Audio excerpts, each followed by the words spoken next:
Au Liban, 14 personnes sont mortes dans l'effondrement d'un immeuble de Tripoli. Il s'agit du deuxième accident mortel de ce type en l'espace de quelques semaines seulement dans cette ville du nord du Liban.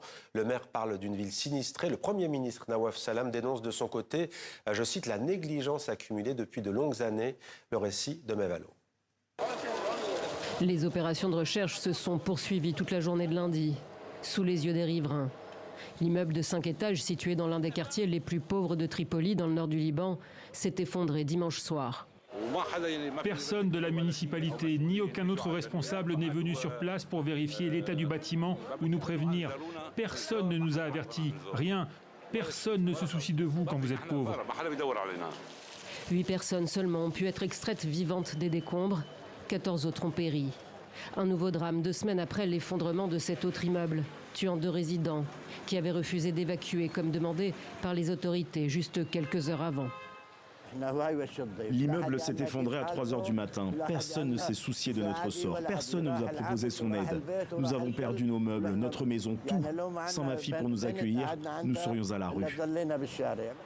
Construction anarchique, absence de maintenance, matériaux défectueux, la deuxième plus grande ville du pays est en état de déliquescence. Tripoli porte aussi les stigmates des affrontements communautaires. Le tremblement de terre de 2023 qui a frappé la Turquie et la Syrie voisine a encore fragilisé les bâtiments. L'immeuble de Mohamed est tellement délabré qu'il est le seul aujourd'hui à encore y vivre, faute de moyens pour déménager. La nuit dernière, à 1h30 du matin, une partie de l'immeuble s'est écroulée. Je ne sais pas exactement où, mais tout a tremblé. La mairie a déclaré la ville sinistrée dimanche. La municipalité a recensé plus de 100 bâtiments à risque d'effondrement. Tripoli est une ville historique, mais personne ne s'en est occupé comme il se doit. Elle a été laissée à l'abandon.